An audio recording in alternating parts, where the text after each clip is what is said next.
el accidente aéreo más grave de Euskadi.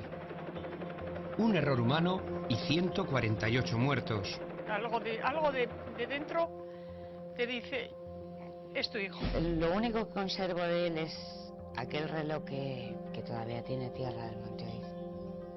Había cuerpos por encima de los pinos, trozos de personas. Terrible era, terrible. El único cuerpo que apareció entero era un cuerpo que ya venía cadáver en el propio avión. Como llegaron primero la Guardia Civil, querían coger el mando ellos. La extraña me decía que no. Y al final se sacaron hasta las pistolas, se sacaron. Y al final el culpable acabó siendo el único que no se podía defender, que era el piloto. Se empezó a lanzar la noticia de que había sido un atentado de ETA. Yo creo que los reportajes fueron muy poco cuidados, fueron duros y crueles. Yo creo que por encima del dolor de ellos está el derecho a la información.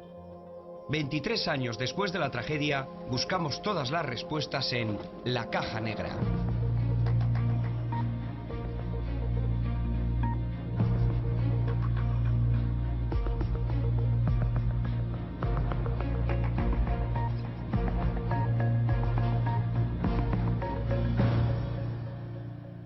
Subimos con el tractor, pero ya se veía que estaba todo destrozado. Había cuerpos por encima de los pinos, trozos de personas y una cosa terrible era, terrible. Vi unas voces a ver si vivía alguien y ahí no contestaba nada. Silencio.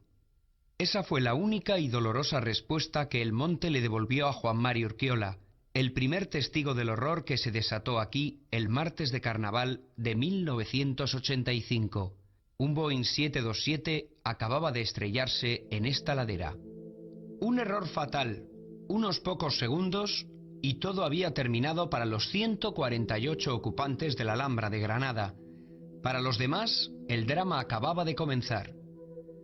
La tragedia conmocionó a Euskadi y dejó al descubierto que no estábamos preparados para una situación así, porque lo peor vino después del impacto: el caos, la descoordinación, 8 víctimas sin identificar, Iberia en entredicho, y las voces que todavía hoy siguen afirmando que Oiz fue un atentado de ETA.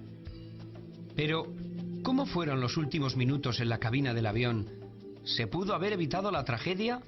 ¿Qué ha pasado con las familias de las víctimas? Y sobre todo, ¿podría repetirse?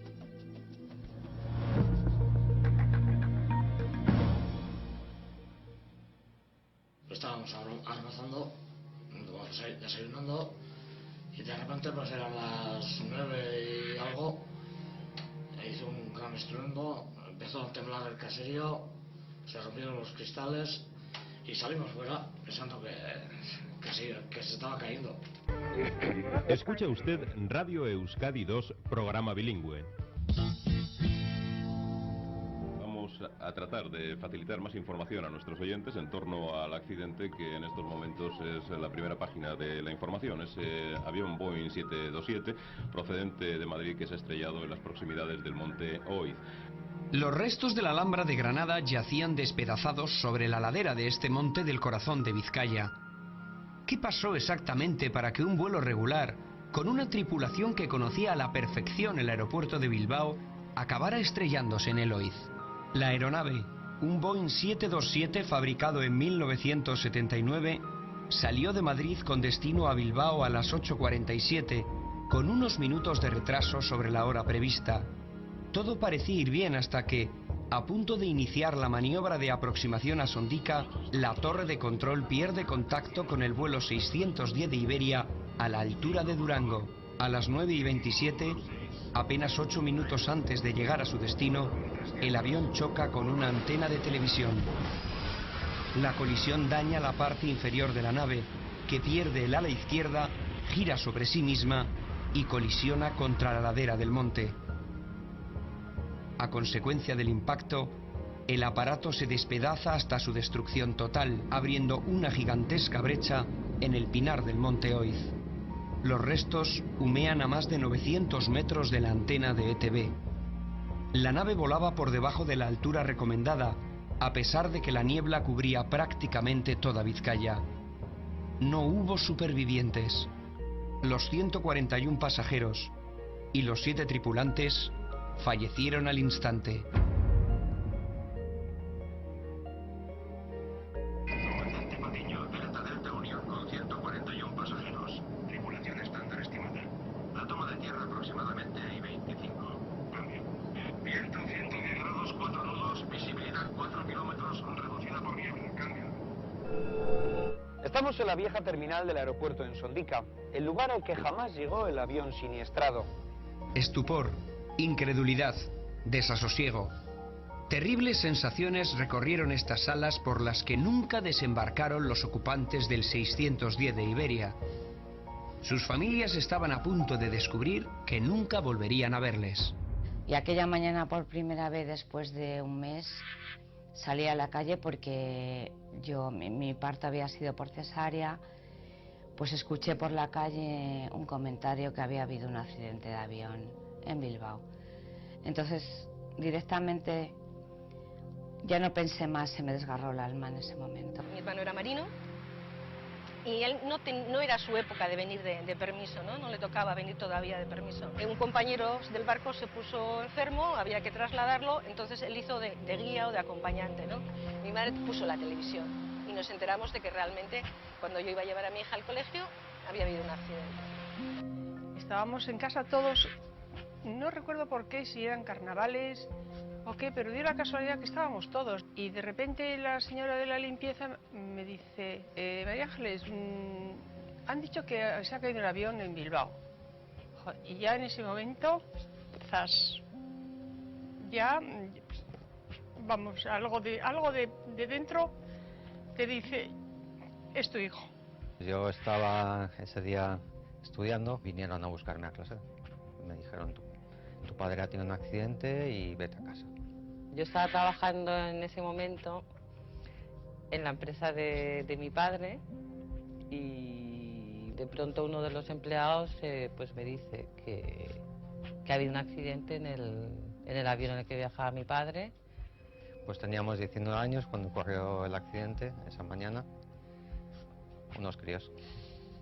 Acaba de tener mi hijo, éramos una familia feliz, éramos una pareja feliz y no podía entender que había algo tan terrible, ¿no? que me iba a destrozar la vida. Junto a las víctimas anónimas, en la lista de pasajeros del vuelo 610 de Iberia figuraban los nombres de varias personalidades de la política, las finanzas o la medicina. Pero toda tragedia tiene siempre una cara y una cruz.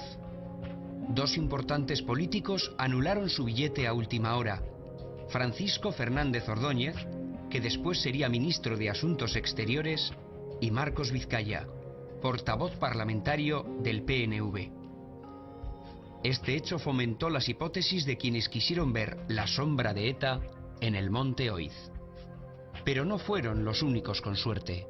No solo me salvé del accidente del Monte Oiz, sino que también tuve la suerte de salvarme de otro accidente, del accidente del choque en Barajas del avión de Santander con uno de Aviaco que iba a Santander con uno de Alitalia que venían, creo que de Roma, que chocaron en las pistas de Barajas.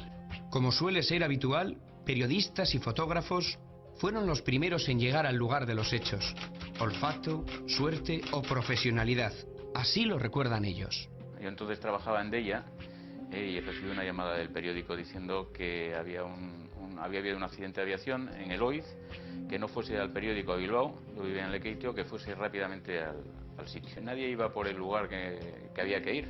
Habían dicho que había chocado el avión contra las antenas del Oiz, entonces la gente empezó a subir desde Garay o de algún otro sitio, con lo cual no había nadie, simplemente había un extraña dirigiendo el tráfico en lo que hacía una especie de cruce hacia donde el lugar del accidente. Pues me fui ladera abajo, muy duro, durísimo, porque había que sortear todo lo que había tirado el avión en su caída. Bueno, había dejado atrás ruedas del avión, los motores, el fuselaje, que lo había ido fotografiando. Y cuando estaba ya como a unos 200 metros vi salir humo.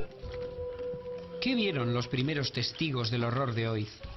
Allí estaban los que contemplaron el infierno desde la puerta de su casa, los que acudieron al rescate, los curiosos y los que, sin saberlo, se encontraron de repente en el abismo. Nosotros veníamos a una avería normal, una avería común. Solamente nos había fallado la señal del Oiz, teníamos tiempo suficiente porque la emisión no comenzaba hasta las 12, se estaba en carta de ajuste y veníamos como una cosa normal. Había mucha bruma que se mezclaba con humo, aquello parecía, la verdad, un vertedero, una cosa... Hola, buenos días. De nuevo estamos aquí para ofreceros noticias. Antes un testigo directo nos decía en que la vaguada donde se encuentra el avión es una especie de autopista por donde ha viajado, por donde ha bajado, queremos decir el aparato. El aparato se estrelló contra la ladera del Oiz a más de 300 kilómetros por hora. El impacto pulverizó tanto fuselaje como ocupantes. Los cuerpos quedaron salvajemente mutilados, tanto que el tiempo no ha podido borrar de la memoria de los testigos las más crueles imágenes que un hombre puede imaginar. Pues había aquí el cuerpo de una persona, solamente el tronco, y después pues subí arriba y pues aquí a unos 100 metros estaba ahí, en el río estaba la cabina del avión. Y luego en algunos casos pues había una bota o un zapato y claro, te dabas cuenta que de encima del zapato había un pie. Recuerdo así ahora más o menos que durante años aparecieron restos humanos en esa zona. Aquello en sí era una cosa fuerte, era todo un caos ahí, todo cuerpos colgando de las ramas, todo papeles, maletas, trozos del avión, motores humeantes, era toda una cosa. Como a unos 20 o 30 metros vi una cosa colgada en un árbol que yo creo que era un tronco humano sin miembros ni cabeza. Y la verdad, no se lo he contado nunca a nadie, pero bueno, la mente te juega malas pasadas y no quise darle más vueltas. Tengo esa cosa en la mente de ese minuto, de no ver nada entero, o sea, ver todo cuerpos destrozados, todo maletas, bolsas, una cosa. Señores pasajeros, dentro de 15 minutos tomaremos tierra en el aeropuerto de Bilbao.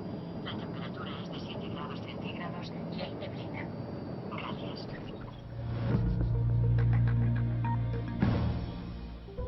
Primero les dijeron que había habido un accidente, que tal vez era el vuelo de su hermano, su marido o su hijo, que incluso podía haber supervivientes. En mitad de la confusión, y aturdidos todavía por el mazazo de la noticia, los familiares de las víctimas intentan dar los primeros pasos para confirmar la peor de las sospechas. Yo tenía tengo una sobrina que trabajaba en Iberia y llamé a Iberia para enterarme. Entonces cuando ya me dijo que era el vuelo que salía pues a la misma hora que iba a venir Javi y que llegaba aquí, pues ya está. La sospecha al poco tiempo, porque llamamos primero a la compañía, la naviera donde él trabajaba, y después, pues al cabo de un par de horas, llamamos a Iberia y a lo largo de la mañana nos confirmaron que sí realmente venía en ese avión. Y luego estuvimos esperando que dieran la lista de pasajeros y cuando ya dieron la lista de pasajeros, pues ya, pues no sé, pues en ese momento no sé, es que fue horrible. Aquí los pasos los dimos nosotros. Al menos en mi casa nadie llamó. Aquel día del accidente fue una desprotección total, o sea, no se recibió ninguna llamada, aparte de familiares y amigos. Hola, buenos días. Estamos hablando desde la zona del monte y estamos siguiendo una auténtica caravana de ambulancias y también de distintas unidades de la policía y Ertzaintza que están dirigiéndose todos hacia el lugar donde se supone están los restos del avión siniestrado. No estábamos preparados y no teníamos experiencia en estos procedimientos de emergencia. Todos teníamos 20 años o 25 años menos y sí teníamos ganas, pero no teníamos criterio. Ahí se veía que cada uno iba por su lado, ¿no? Nos dijeron en un principio que se trataba de una avioneta, no tenían nada claro el asunto, pero todavía íbamos, no sabíamos muy bien lo que era. Y recuerdo cuando bajamos en el caserío que cogimos una camilla, porque no sabíamos qué llevar, cogimos una camilla y nos dijo el señor, dijo, Ori utzi bertan, Ori esto soy bearran. Y jo, ya eso nos dejó, a mí aquello allí cambié el chip, ¿no? Allí me di cuenta que ya la cosa era grave. El avión impactaba directamente contra la antena situada a mi espalda. Nadie está preparado para una tragedia de la magnitud de lo ocurrido aquí en el Monte Oiz. Tampoco las autoridades, que tuvieron que coordinar la actividad de los diversos equipos de emergencia. Había un pozo que podía tener 1 metro cuadrado, era el único sitio donde podíamos sacar agua así como para la extinción, y había un brazo. Entonces cuando fuimos a apartar el brazo para meter... La Guardia Civil no nos dejó tocar nada, los restos no se podían tocar. Y claro, entonces no podíamos sacar agua. Y hubo no rifirrafe, pero el mando nuestro dijo, bueno, pues si no podemos apagar, si se corre el fuego al monte, pues lo vais a apagar vosotros. Y bueno, al ver eso ya estudiaron un poco más la situación y nos dejaron. Apartamos el brazo, empezamos a sacar agua y bueno, y fuimos apagando los fuegos. Ni siquiera el Lehendakari Ardanza parecía tener claro qué organismo debía controlar aquel caos. La tensa situación vivida en el momento del rescate estuvo a punto de desbordarse.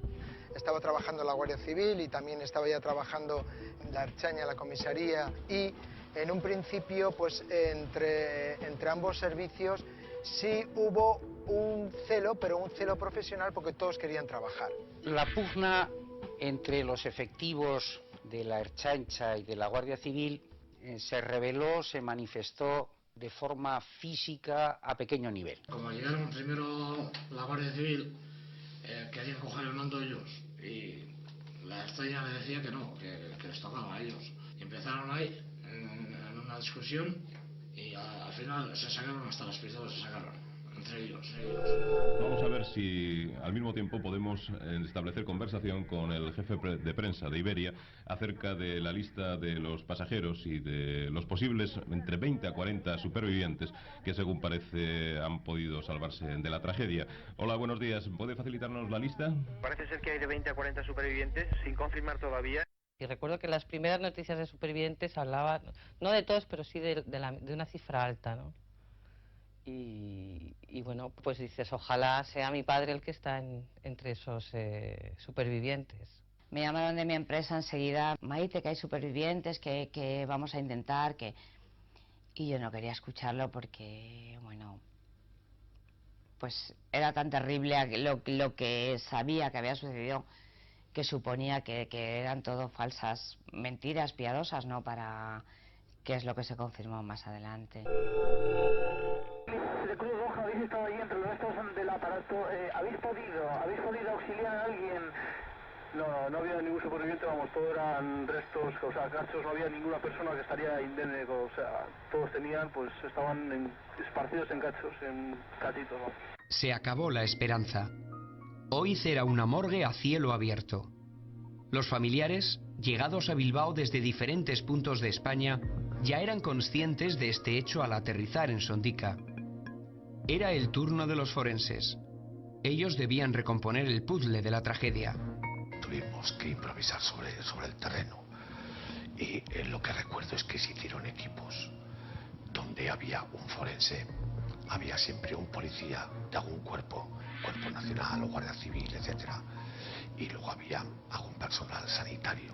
Olía, como puede oler un matadero, olía a carne, había una multitud de restos, pero había la cabina del avión, estaba en el fondo de una vaguada echando humo, y había restos humanos por todas partes, tanto sobre los árboles como en el suelo. Cuando ya se sabe qué jurisdicciones, suben 2 compañeros míos y nosotros ya nos ponemos a trabajar, lógicamente. ¿Dónde nos ponemos a trabajar? En el que entonces era el Instituto Anatómico Forense de Bilbao, que era en el Hospital Civil de Bilbao. Y cuando estábamos ahí, ya lo tenemos todo montado, nos viene una señora de la limpieza y nos dice que ha oído por la radio que no es allí donde vamos a hacer el estudio, que nos tenemos que ir al aeropuerto de Sondica, a un hangar. Pensamos que el mejor lugar iba a ser pues algún hangar que nos dejaran en Sondica. Recibimos una contraorden y nos ubicaron en un pabellón de Garellano. Con intención de poner cierto orden a la desesperación, Iberia trasladó a los familiares de las víctimas a este lugar, al Hotel Ercilla.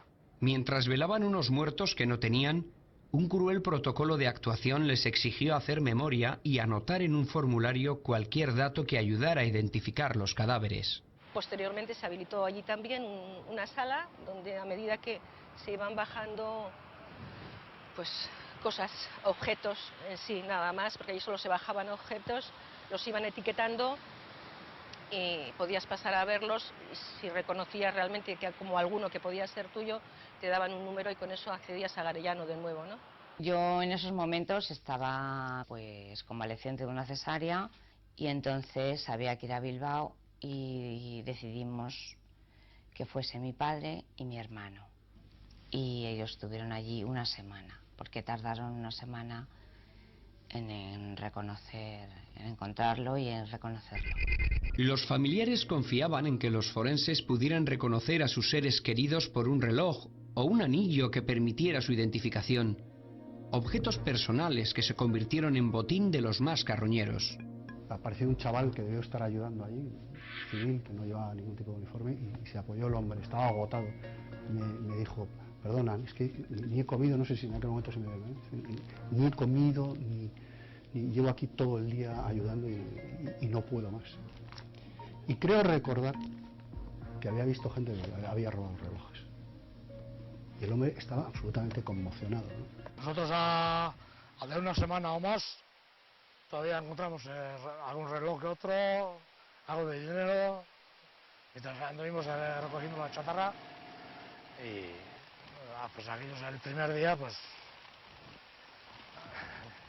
aquí tuvieron un chollo. Se comenta que si hubo gente que recogió y que si se llevaron pues maletines y tal. Más de 700 personas ayudan en el rescate. La desorganización es total. Pero hay un objetivo común para todos: encontrar la caja negra. De su hallazgo y posterior análisis dependía la investigación del accidente. Nada más llegar al lugar del incidente, se originó una mesa de crisis. Allí se determina que, siguiendo el procedimiento siempre en accidente aéreo, hay que buscar las cajas negras. Luego a la tarde sí que anduvimos intentando cortar la cabina con una rotaflex y tal, pero no teníamos medios. Era un material, yo no sé si es aluminio o qué, se nos embotaba. No teníamos medios como para... Nos decían que sacásemos por favor la caja negra, o que no sabíamos ni cómo era. Bueno, pues hicimos lo que pudimos. Se dijo que el avión volaba demasiado bajo. Se especuló con la posible ilegalidad de la antena de televisión contra la que chocó.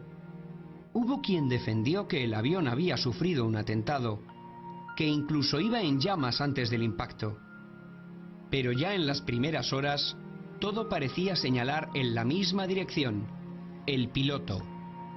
Antes de llegar a ninguna conclusión, cualquier comisión de investigación ya daban por hecho que el responsable había sido el comandante. Había que encontrar un culpable para todo aquello, y la prensa se adelantó a cualquier investigación. El comandante Patiño fue presentado ante la opinión pública con calificativos como vitalista y con un fuerte carácter. Su familia acudió a los tribunales y consiguió que se condenara a varios medios de comunicación. Pero el mal ya estaba hecho. Enseguida algunos se dejaron llevar e insinuaron que Patiño en alguna ocasión pilotó bajo los efectos del alcohol. Yo creo que ni ellos sabían si el comandante Patiño había bebido y nosotros, pues de momento, tampoco lo sabemos. Yo al menos no lo sé. Eso eran rumores que se publicaron además. Y claro, obviamente todas esas cosas hay que probarlas. Y en aquella época no le hicieron ninguna, que recuerde yo, no sé si se hicieron autopsias o no. Le trasladamos la pregunta al forense Rafael Alcaraz. Si el comandante hubiera bebido el día del accidente, ¿se hubiera podido detectar analizando sus restos? Hoy por hoy hay técnicas que son capaces de detectar, a nivel de cabello, a nivel de otras muchas cosas, el consumo de determinados tóxicos o tóxicos incluso en general. En aquella época todavía, desde luego, no.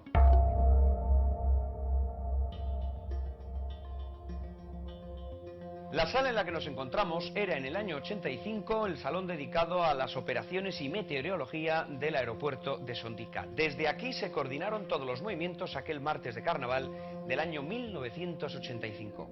La Comisión de Investigación de Accidentes Aéreos revisó todo lo que se vivió aquí la mañana del accidente. Su informe sirvió para que la sentencia de la Audiencia Provincial concluyera que había sido un error humano. El piloto dejó de ser una víctima más y se convirtió en el verdugo de Oiz. La versión que se da como buena, no es que sea la buena, o vamos, yo no tengo constancia, es la del el fallo humano, ¿no? Es decir, el fallo humano, y que como el humano que falló ya no puede contarlo, pues ahí está. Es muy cómodo echarle la culpa al que se muere, ¿eh? Yo no creo que el comandante saliera en malas condiciones, como dijeron. No lo creo. Puedo asegurar que el comandante Patiño era un señor en toda la ley. No pienso ni creo que fuera un fallo humano. Todo el mundo ha cuestionado a Patiño. Nosotros vamos a revisar los últimos pasos que dieron él y su tripulación. Este es el análisis, punto por punto, de los hechos que se recogen en el informe técnico del accidente. ¿Qué pasó exactamente en la cabina del 610 de Iberia? ¿Podría repetirse hoy un accidente de esas características? Estamos en una cabina de un avión de un Boeing 737, concretamente en un simulador de vuelo. Oyer Fernández Orozco va a ser nuestro comandante. Uno de los datos menos conocidos del caso es que, a pesar de que el responsable era el comandante Patiño, no era él quien dirigía el avión en el momento del siniestro, sino el copiloto Emilio López Peña. Según se lee en el informe técnico, las comunicaciones las realiza el comandante, con lo que cabe suponer que no es el piloto a los mandos. Cuenta que al día hacemos 4 sectores, 4 saltos, vamos a Madrid, volvemos.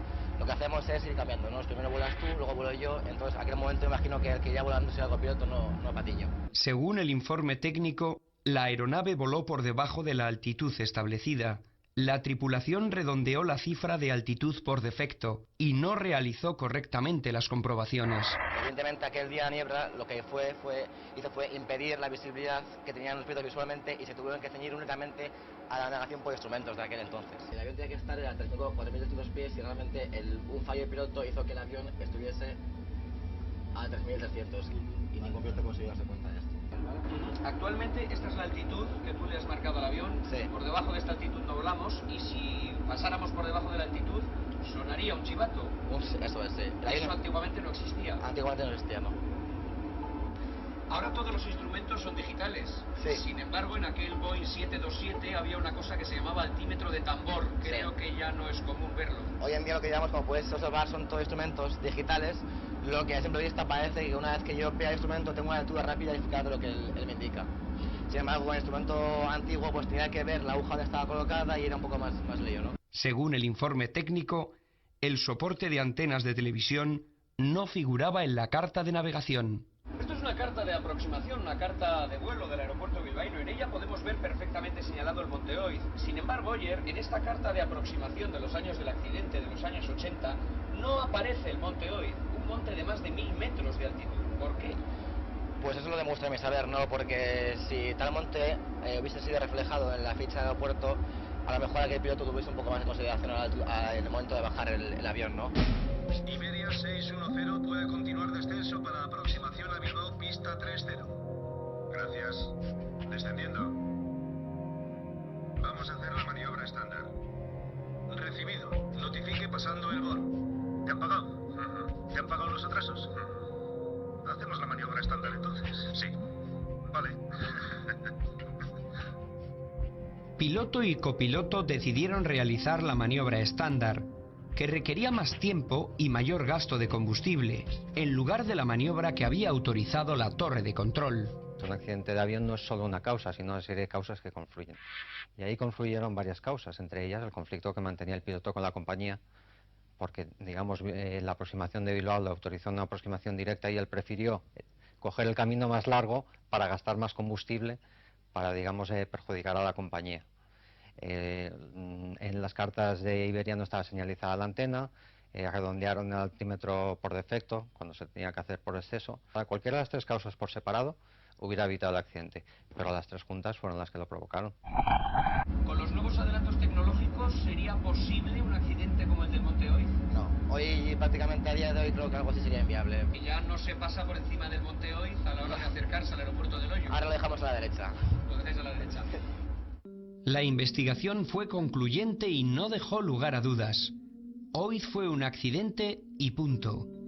Pero hay quien alimentó la teoría de la conspiración y señaló directamente a ETA. ¿Hubo algún indicio para ello? ¿Qué intereses tenían quienes hablaron abiertamente de atentado? Al principio era un accidente tal cual y en esa necesidad que tenemos de buscar a un culpable, pues se buscó a ETA. A pesar de que en 1985 viajar en avión era un lujo reservado para clases altas y hombres de negocios, fue precisamente la lista de pasajeros la primera pista que hizo pensar en una acción terrorista. En ella destacaba Gregorio López Bravo, un exministro de Franco. Además, nunca fueron identificados sus restos, con lo que se dispararon todas las alarmas antiterroristas. Pues alguien comentó que no se le había visto en el avión o que no había una seguridad absoluta, y curiosamente se pudo verificar a través de las propias azafatas de tierra del aeropuerto de Barajas, se pudo comprobar su presencia porque este señor era el que había retrasado el avión. La hipótesis de atentado se convirtió en novela. Su autor, piloto y amigo personal del comandante Patiño, especulaba con una posible conspiración por parte del gobierno para ocultar los hechos. ¿Qué piensan los familiares de los muertos?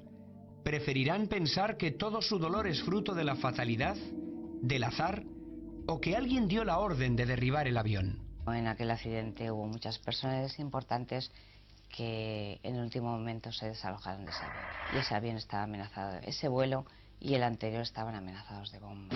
Esa es la información que tenemos los familiares de las víctimas. La teoría de la bomba no se sostiene y quien quiera sostenerla sabe que está mintiendo. Claro, cuando se demuestra que ha habido varios accidentes y que son causados por una negligencia de Iberia o de algunos de los ocupantes o técnicas que también se imputan a Iberia, pues lógicamente ahí les hacen pues lo que es una subida importante de primas. Entonces se empezó a lanzar la noticia de que había sido un atentado de ETA. ¿Infundadas teorías de la conspiración o inconfesables secretos de Estado? Vayamos a las pruebas. Para quienes trabajaron en la zona y para los que llevaron a cabo las autopsias, ¿existió algún indicio de atentado? Desde el punto de vista actual, lo que nosotros vimos ahí, repasada la documentación gráfica que tenemos, desde luego no hay ningún motivo para pensar que hubiese alguien dentro que provocase la explosión. Que la explosión viniese de fuera, tampoco tenemos ningún dato así relevante que nos permita hacer esa afirmación. En este momento están trabajando varios helicópteros para el transporte de los cuerpos y se espera efectivamente la orden del juez para el levantamiento de los mismos. Ellos recogían plásticos, en bolsas de plástico, y nosotros bajábamos aquí, a la ladera esa, que estaban ahí los helicópteros, y de ahí llevaban a Garellano. A última hora de la tarde, 7 helicópteros aterrizaban junto al gimnasio del antiguo cuartel de Garellano. Transportaban más de 50 cajas con los restos de las víctimas mortales de la Alhambra de Granada. Forenses de Madrid y Bilbao se enfrentaban a la que sin duda alguna sería la noche más larga de sus vidas. Los cuerpos que llegaban no eran cuerpos, eran prácticamente restos de miembros, trozos de piel, intestinos, huesos, pies, manos. Prácticamente yo diría que el 100%, excepto curiosamente, el único cuerpo que apareció entero o prácticamente entero era un cuerpo que ya venía cadáver en el propio avión. Es decir, el avión transportaba un ataúd, un cadáver, y ese fue el único que yo recuerdo que salió entero, prácticamente entero. Es que el avión tuvo un impacto muy fuerte contra tierra y la velocidad con que llegaba pasó de ser pues de 300 o 400 kilómetros por hora a prácticamente cero, con lo cual se produjo un movimiento de aceleración brusquísimo en los cuerpos, saliéndose incluso de la propia piel o polifragmentándose, que es lo que nosotros encontramos. Cuando teníamos los dedos derechos, teníamos una ficha policial. Cuando se nos acababan las manos derechas, empezábamos con anillos, con restos identificativos de cada persona. Todos querían un cuerpo que enterrar. El macabro enigma de la identificación de los despedazados cadáveres tardaría días en resolverse. Al cabo casi de la semana, parece ser que apareció un grupo que había quedado en la cola del avión, que parece que estaban los cuerpos más enteros, y entonces a raíz de ahí mi padre me comunicó que había identificado el cadáver. Pues yo creo que aproximadamente entre 8 y 10 días fue lo que duró los labores de identificación, y que fueran llegando como un goteo constante, incluso después de dar por terminada la labor de identificación, siguieron llegando restos humanos. Interminables días de espera, insufribles horas de dolor, las identificaciones se dilataban y las familias pasaban el peor trance de su duelo.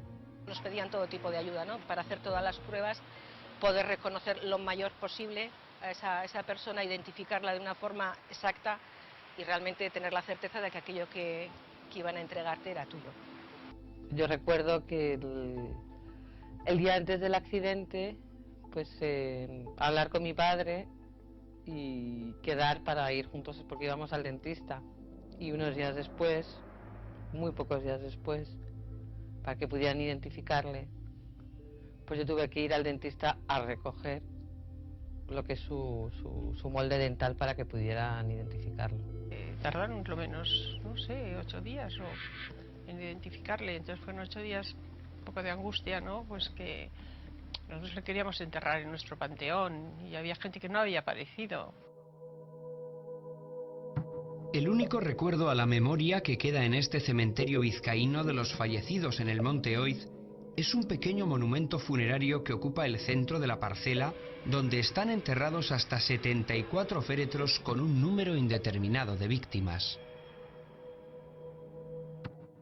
Los restos que se inhumaron sin identificar correspondían a los 140 que fueron identificados, posiblemente. También a los 8 que no fueron identificados. Si no se hacía un análisis genético, una identificación genética, podía corresponder a cualquiera de las víctimas que hubo en el siniestro. Entonces, aquellos restos que no eran en aquel momento identificables, lo que hicieron fue guardarse con una numeración adecuada en una fosa. Se enterraron. Parece imposible que hace poco más de 20 años se enterraran en una fosa común los restos sin identificar de las víctimas de Oiz. Es más, 8 de las familias no recibieron nada del cuerpo que esperaron durante días, incluida la de López Bravo. ¿Cómo pudo esto pasar? ¿Hubiera sido hoy posible? Bueno, pues se utilizaron fundamentalmente huellas dactilares, radiología en algunos casos, ropas y objetos personales de la gente, que es absolutamente fundamental. Los procedimientos que probablemente hoy día se tomarían serían los clásicos, porque los clásicos siguen siendo válidos para identificar a las personas, como puedan ser las huellas dactilares, la ficha odontológica, los dientes, los aspectos particulares que pueda haber en huesos, etc. Lo que pasa que para aquellos casos que se han quedado sin identificar, pues muy posible hoy con las técnicas de ADN no hubiera ocurrido esto. Cuando se pierde un ser querido de una forma tan cruel e inesperada, cada uno digiere el dolor como puede. Quienes mantuvieron su fe a pesar de la tragedia echaron mano de Dios. Otros quedaron prácticamente enajenados. Mi padre quedó mudo ese día y tardó 5 o 6 días en hablar ni una palabra. Mi madre se sentó en un sillón verde que había en mi casa y estuvo 14 días. El mismo día que murió, a la tarde tuvimos aquí una Eucaristía. Subieron todos los vecinos. Esa misma tarde se celebró un funeral en el santuario de Begoña. La asistencia de autoridades fue masiva. Todos los poderes públicos estuvieron allí, pero las familias se quejan de que solo buscaban salir en la foto. Ni se pusieron en contacto con nosotros, ni no llegaron a comunicarse y a intentar hablar con nosotros. Iberia 610 iniciando maniobra. Recibido 610. Señores pasajeros, por favor, abróchense los cinturones de seguridad. había visto una concentración de fotógrafos mayor en mi vida. Vinieron fotógrafos profesionales, no solo los vascos y de zonas cercanas, sino también de otros sitios, yo no sé cómo aparecieron. Luego, además, aficionados, había toneladas. Empezaron a llegar gente. Fue el día del fotógrafo. Oiz fue un negocio para muchos profesionales que se acercaron a la tragedia para buscar las fotos más impactantes. A pesar de que fueron duramente criticados por ello, se agotaron las tiradas especiales que algunos periódicos pusieron en la calle con estas imágenes. Esta es la primera foto que hice, que es horrible, que son bueno, unos restos de un cuerpo que probablemente ha sido arrastrado por una colina en el accidente aquel. Y ver a estos hombres que llevan todo el día trabajando como lo están depositando en una bolsa. Realmente el gran saqueo, el saqueo del horror y de la tragedia, fue la llegada de una serie de personas que compraban todo tipo de fotos. Yo no sé qué interés puede tener el ver una mano desgajada del cuerpo o un resto de un humano. Interview en aquellos años era una revista que llegó a alcanzar unas ventas históricas. Enseñaba todo aquello que durante 40 años de dictadura no se había visto en papel impreso. Yo también tenía fotos más duras que las que hemos publicado. Y yo creo que a veces se pueden evitar situaciones que crean mucho dolor. La muerte vende, es un hecho. Pero en casos como este, no está de más calcular el impacto que el trabajo de periodista puede tener en las familias de las víctimas. Hubo ciertos medios, como por ejemplo Interview, que sacó pues en sus páginas muchas fotografías de contenido absolutamente morboso. O sea, la prensa en aquellos momentos quería buscar morbo, quería buscar el impacto, ¿no? Y nosotros no quisimos, o sea, hubo ofertas importantes para hacer reportajes. Yo creo que los reportajes fueron muy poco cuidados. Fueron duros y crueles. En mi casa durante mucho tiempo no se puso la televisión porque mis padres no lo vieran, ¿no? Ni se abrían los periódicos, hay una maleta con ellos, están guardados. Seguramente hubo quien sí reconoció a su hermano o a su hijo en alguna de estas fotografías. El derecho a la información puede llegar a ser una bofetada en la cara de quienes viven la noticia en primera persona. Yo defiendo la publicación de esas fotos, ojo, consciente del dolor que supone para las víctimas que están implicadas directamente, tienen a alguien muy cercano involucrados en una situación así. Yo creo que por encima del dolor de ellos está el derecho a la información. ¿Cuánto vale la vida de su marido y la de su hijo? ¿Cómo valorar algo que no tiene precio? Había llegado el momento de negociar las indemnizaciones. Varios cientos de millones de pesetas estaban en juego. Les vamos a pagar lo que dice la ley. La ley dice que el seguro de responsabilidad de ocupantes pues implica que ustedes cobran una cantidad que en ese momento pues eran de 3,5 millones de pesetas, y esta aceptación implica que ustedes, digamos, no pueden seguir pleiteando contra Iberia. Pues así lo decidimos. Cada persona que decía que sí a Iberia pues era una posibilidad menos porque tenía que firmar un documento en el que renunciaba a ir a juicio. Los familiares, había muchos, vamos, no muchos, pero en fin algunos, que quisieron llegar a un arreglo, pues incluso antes de la sentencia. Estaban ya cansados, agotados. Te decían, oye, pues mira, Iberia quiere pactar y quiere que hagas tal, pues vale, pues vamos a Iberia. En un seguro de Hartford de 10 millones en aquel momento, pues vale, pues firmamos. Las indemnizaciones fueron una porquería, porque en la vida de una persona no vale lo que dieron entonces. También algunos pues tenían problemas económicos y les venía muy bien la indemnización, y bueno, pues percibieron la indemnización que en ese momento pues Iberia les ofrecía. Luego los demás que siguieron hasta el final lucharon más y consiguieron una indemnización muy superior. Y entonces se descubrió que los que habían sacado el billete con visa tenían un seguro de vida adicional. Y la Audiencia Provincial de Bilbao decretó la responsabilidad de piloto y copiloto, pero como estos habían fallecido, desgraciadamente, pues la responsabilidad subsidiaria de la compañía Iberia. Con esta sentencia, aquellos que no firmaron con Iberia estaban en mejor posición negociadora. El dolor se convierte en hostilidad cuando a las familias se les menciona a Iberia. La actitud que la compañía tuvo con ellos parece haberles dejado ampollas. Yo no he tenido ningún contacto con Iberia para nada. Esa carta que se escribe, como se escribe siempre a una persona que, pues que sabes que se ha muerto y que dices, oye, lo siento, y punto. Ni siquiera se pusieron en contacto conmigo, fue a través de mi empresa y nunca más, no he sabido nada más. Los que volamos a Bilbao estamos acostumbrados a pasar algunos nervios en el avión y, como mucho, mirar por la ventanilla y tratar de adivinar cuál, de todos los montes que se ven, es el del accidente.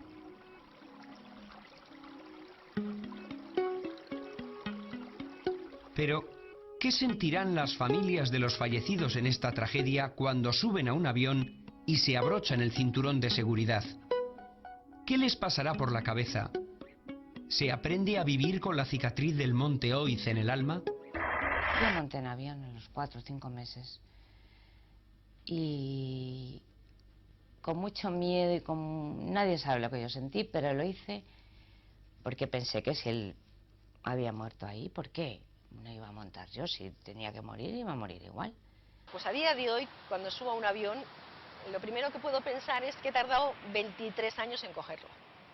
Yo volé hace unos años a Sondica, hace 3 años, y la verdad es que me impresionó todavía. Julio y su hermana melliza tenían 19 años cuando su padre murió en el accidente del monte Oiz. Julio, sin pretenderlo, es el ejemplo más claro de que la vida continúa. Siempre había querido ser piloto, era mi sueño desde pequeño. Empecé mi carrera con 31 años, pero bueno, era una de esas ocasiones de ahora o nunca, con lo cual lo hice con mucha ilusión. A pesar del hecho de la muerte de mi padre en un accidente aéreo, pues considero que esto me gusta tanto que a pesar de ello he querido hacerlo. 5, por favor.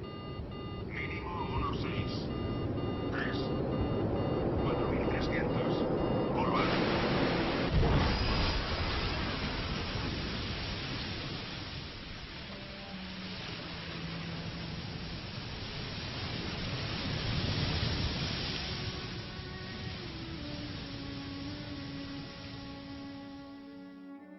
El monte Oiz no solamente se llevó a mi hermano, sino que envolvió también la vida de mis padres, que tenían una salud de hierro hasta entonces y murieron 5 años después.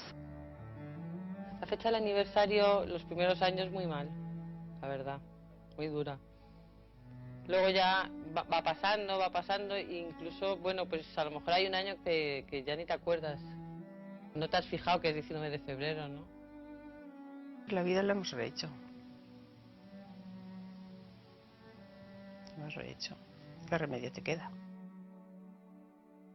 Pues lo único que conservo de él es aquel reloj que encontré entre los objetos que me mandaron reconocer en Iberia, que llevaba en su mano, que se paró unas horas después del accidente y que todavía tiene tierra del monte Oiz.